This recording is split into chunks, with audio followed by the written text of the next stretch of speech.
And now, Slayer of Demons, traveling through Upper Latria. These towers and whatever big gunky thing over there, sinister looking moon, darkness below, although I can see some vaguely prison-like shapes. So yeah, this is a friendly location, meant to be a lovely casual little walk all over the place. And watch the demons. Well, there was a renowned hero soul, and I'm going through this place with a bit of unusual equipment set, meaning that I'm carrying, instead of basic bolt magics and all that, I'm carrying a big old axe with me.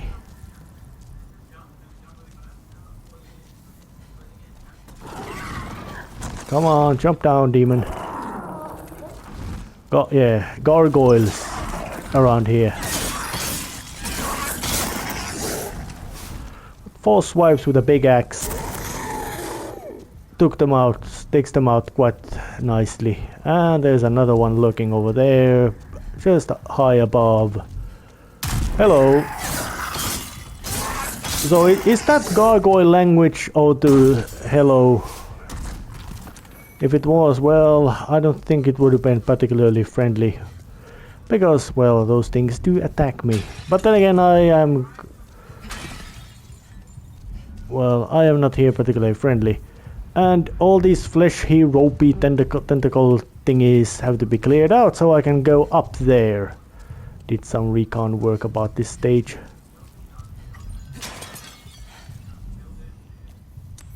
So let's just take the spice. And go forward into this, and not go down there because that's a death pit.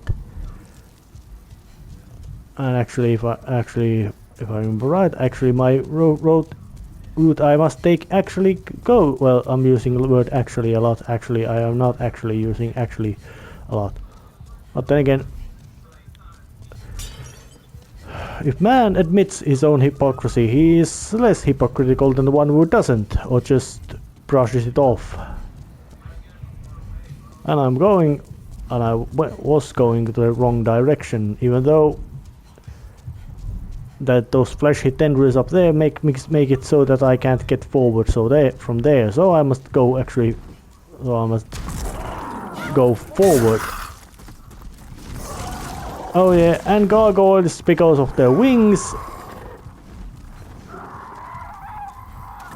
Well, gargoyles don't seem to be particularly smart. They have these rapiers. When they die, they drop a soul. Some of them lurch on these platforms, but those which don't, well, all aggressive gargoyles have big black eyes. Now this place might appear to be difficult to navigate, but actually it is not. Come on, gargoyle! I don't have all that day time to pick a fight with you. I want you to land so I can.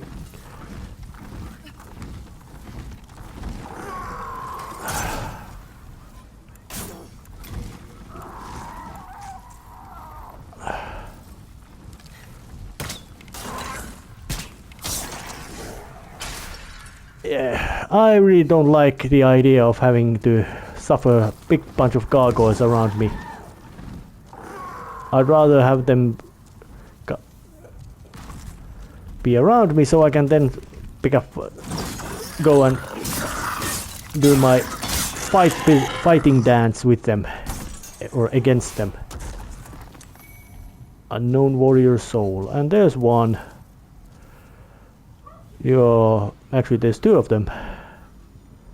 Let's shoot the one with further. Actually, it was hiding behind a wall. That one wasn't. Oh yeah, no fall damages for gargoyles. Being a big, ugly monster made from rock means they can take a lot of hurt. but going through the fog wall, because this stage has basically it's like matter of list of things to do, and whatever that is, I'm not gonna risk trying to walk past a narrow walkway. Maybe I could get it, maybe I don't, but I'm not risking it. So climbing up the stairs and suitably dramatic death sound by gargoyle, which is good. I could say that they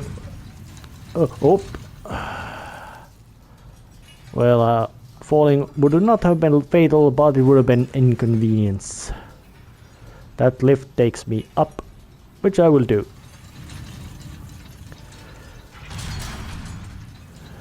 But of course I could have continued further and get some goodies, but most of the unlike later Souls games,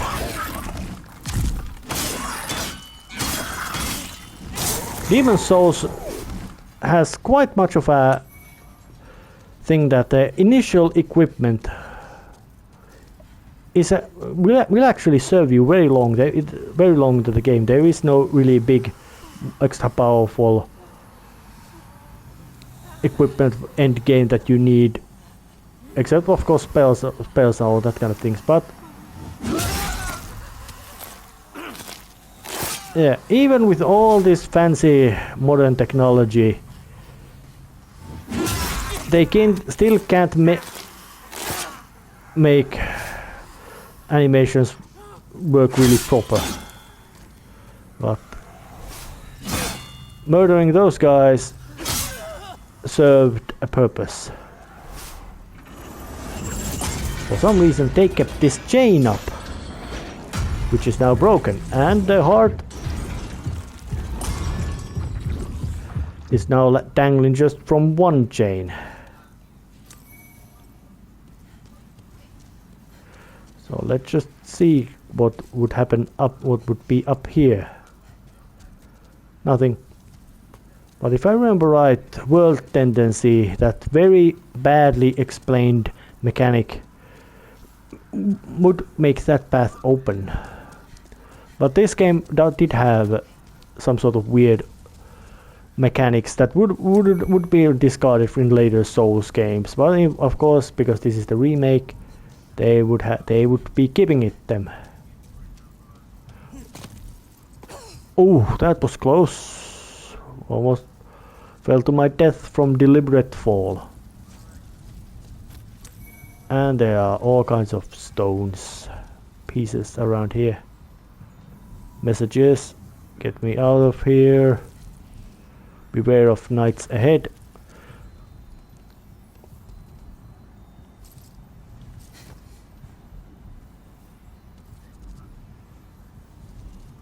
Are you here to fight the demons? If so, then help me escape this place. I am on your side. I have come to face the demons. Oh, actually, this guy is not a nice guy. He's actually dangerous. He murders inhabitants of Nexus if he's given half a chance. So I am making poison attack.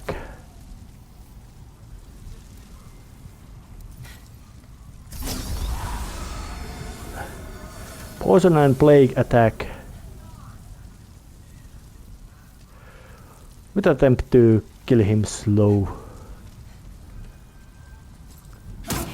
And he gets angry because of, well, I made a big bunch of poison attack on him.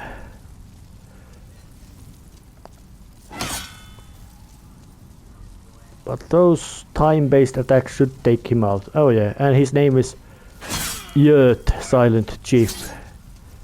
Big spiky armor, shottle, dagger. Dead.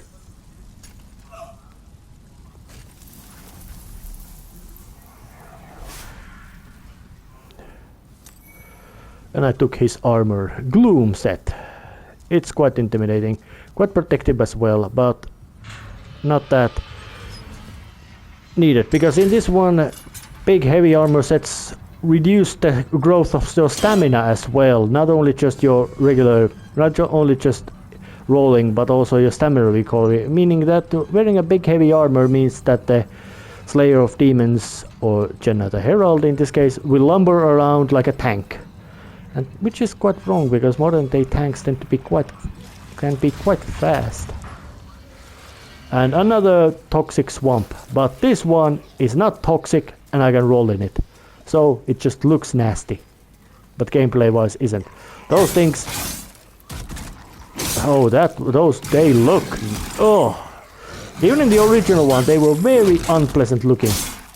Now they look even worse. I don't remember what they were, not man scorpions or anything like that, but oh, some sort of centipede made of heads. But then now I am at some kind of bottom level of the upper floors of Latrian prison. So well, so that means I would have to get out from here, which most likely which actually happens quite simple method of trying to find your way up. Design wise, this kind of going from lower levels to low levels, it ain't always the, you could say, the most sense-making design choice about architecture of these stages, because it would be good if game stages could somehow feel real or plausible locations for the actual needed or stated claim, meaning to say if it was place called prison of something, it would make sense that it would have things that prisons should have. Oh yeah, and there's quite plenty of all kinds of some upgrade materials, souls, some enemies. Basically nothing really unexpected from this kind of locale.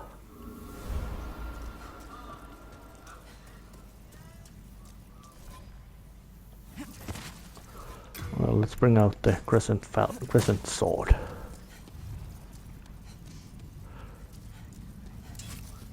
And make use of all the arrow as well.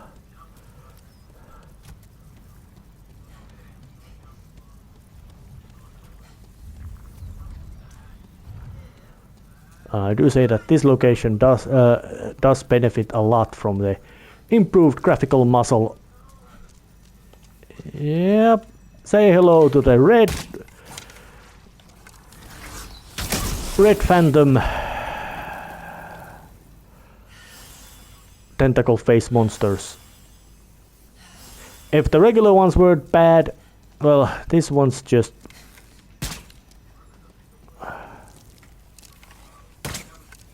these ones are just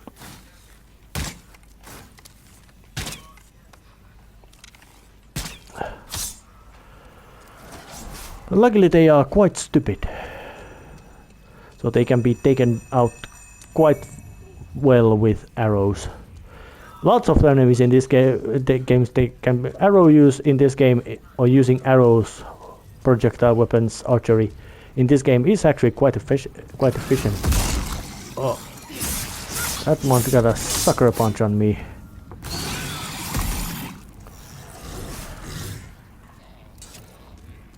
And I personally do like it that if you put up projectile weapons to the game, they should have actual use.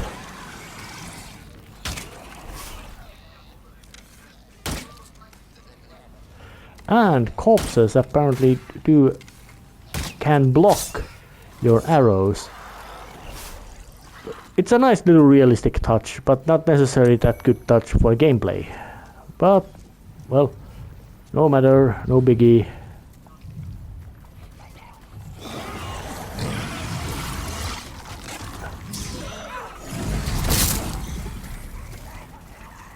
And those guys are now been infected with a plague. Yeah, those are the two hit point draining status attacks, poison and plague. And they both do quite the same thing, of course.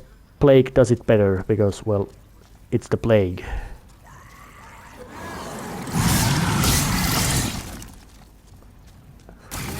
They add some new attack to those things. Didn't want to find out hard way. I can definitely say that original ones looked unpleasant enough. These look absolutely gruesome. They're made from several heads just lumped together into some kind of monster. Well, Souls games do have lots of things which are just some kind of monsters, but those are very much in that realm of some kind of monster.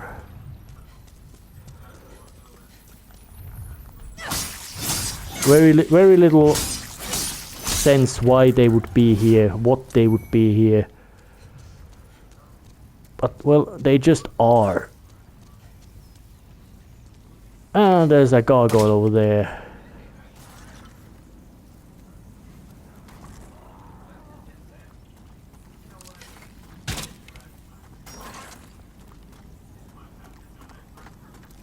Come here.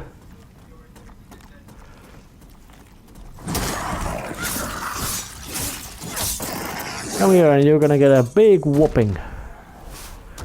Whooping so bad that your ugly stony head is still spinning around in ants like ambush attack from another archery practicing.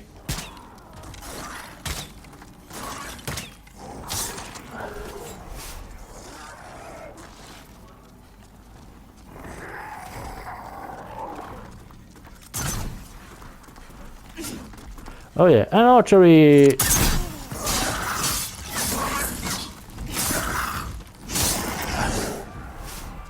gargoyles are a bit smarter in sense that they don't want to get into hand-to-hand close quarters combat with you, which is very smart move, knowing how dangerously skilled Slayer of Demons is. And another one of these elevators going up. Well, once it comes down.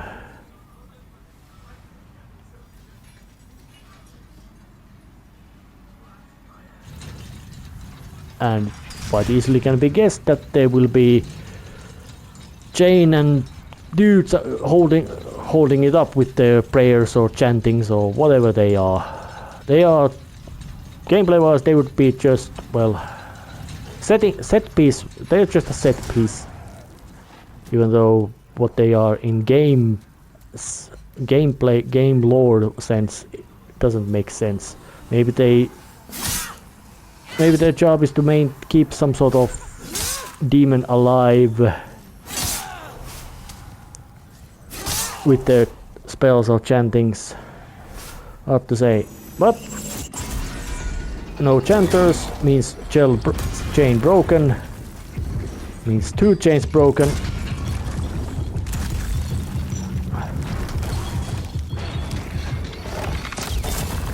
Means heart dropped.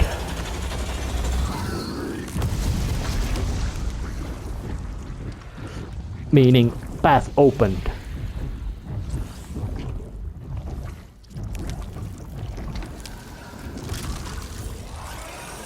Meaning more of these centipede demons or whatever they are crawling from the big hole at the left in the ground. Ugh, now that looks nasty. But luckily those things are, well, they're dangerous, but they are not ludicrously dangerous. Which makes it nice.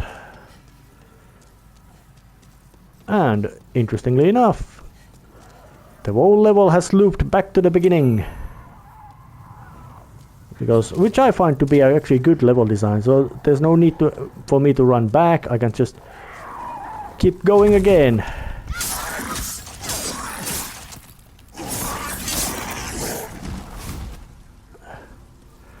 And that gargoyle, well, it was there. It was an annoyance. Pest. When you say about briefly saying. And there's one of those.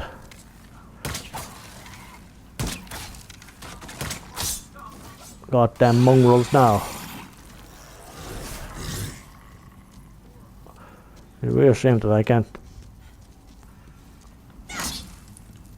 Yep, not much of a chance to throw them off the bridges. They are cluttering up the space. I think that if it would be in some other place, there would be much of clearing of the pathways just to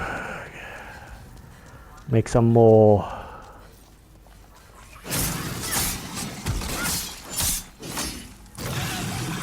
Yep, your ambush needs work.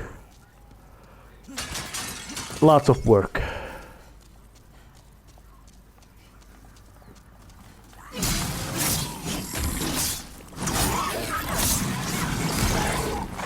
And there's a gargoyle as well. Of course, I could have come here before and wiped out the gargoyle before, but that would have been quite much of a pointless endeavor. Because the heart is here, fallen down into a bloody goopy mess.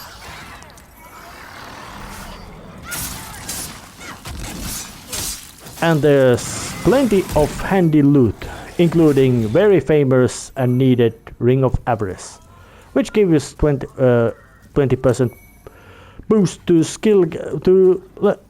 soul gain or experience point gain, however you want to call it. Meaning it's very much worth doing this little detour to this location, although I am not yet wearing the Ring of Avarice.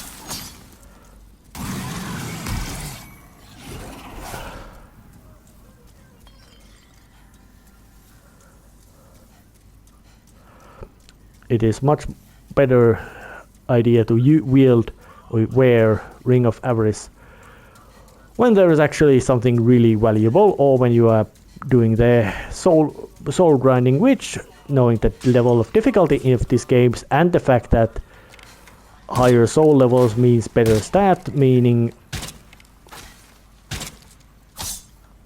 more damage done to enemies, it would be quite sensible to wear it only occasionally. Although the silver armlets, which, well, they're part of armor, so wearing them always makes sense. There ain't practically much of any uses to specific armor sets. They just give it a protection, whatever they should be. But the fleshy goopy mess has been dropped down, so it's time to go up again, and maybe go even more up. And see what's up there. Of course there will be a demon boss, but what else would that be? Well, I say it's at least in PlayStation 3 version, it was one of the toughest. If you would try to fight it fair and square, it would be one of the toughest fights of the game. But if you would not fight it fair and square, it would actually be quite easy, which tends to apply quite many of the bosses of Demon Souls. You can fight them fair and square,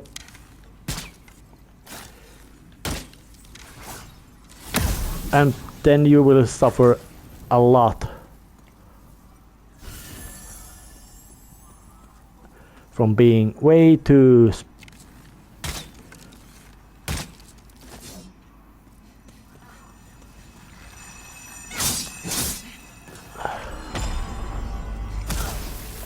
shit.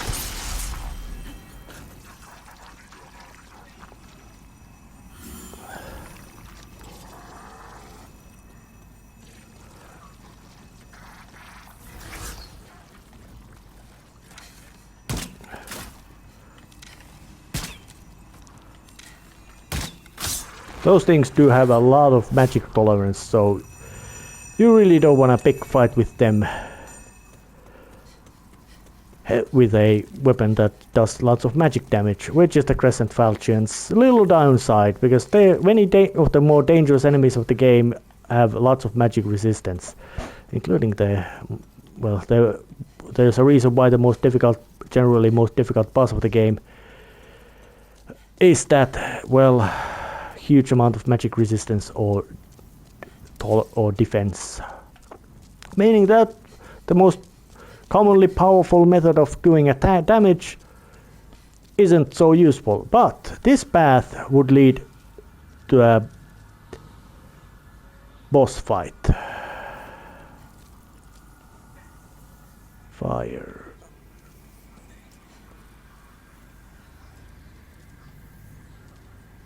And not only would it lead to, it does lead. And I'm trying to make use of the tricky maneuver there is. Man-eater.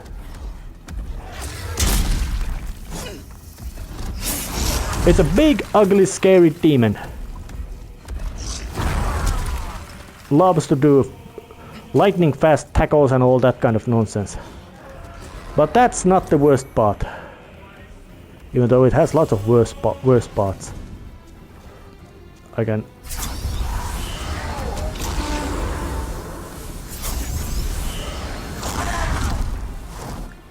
Oh yeah, because it tackled me off. But it seems to can be poisoned. So, I'll be back.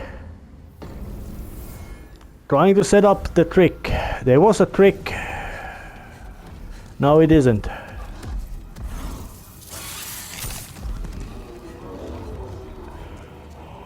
But let's hope that the other trick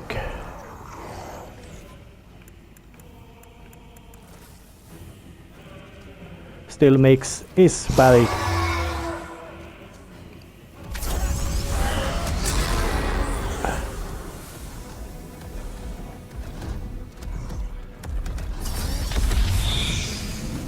Oh yeah, it works.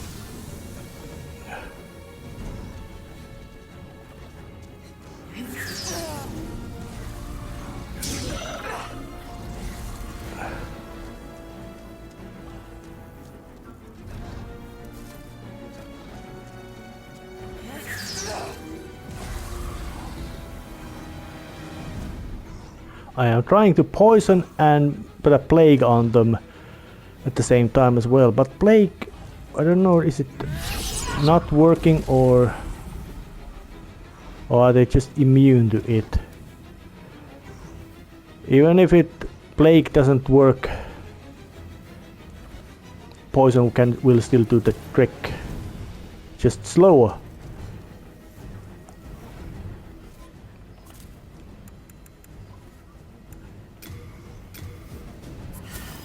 Because one man-eater, if there would be just one boss, that would be, well, quite unpleasant, but not impossible to handle. But oh, look at that, it's got a body.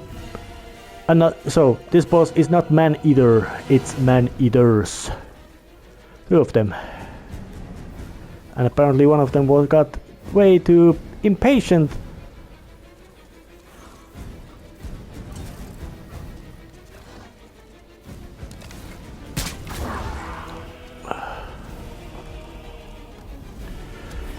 So fighting against man-eaters fair and square is, well, just like with Flame Lurker, it's something like a death sentence.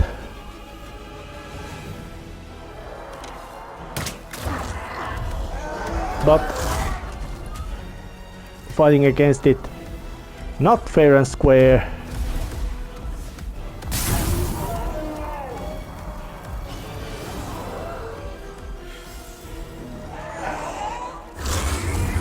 oh, there it was. Hey, shit! God damn it! Going to be even more cowardly. Well, I managed to do some trigger damage to them using the very trick of poison, hide, lurk method, hoping to do it again. And it looks like first or the one of them, another man-eater or one of those two will be going down like that. So there's one more left. Over there. And it hasn't spotted me, so it's once again gonna be a waiting game.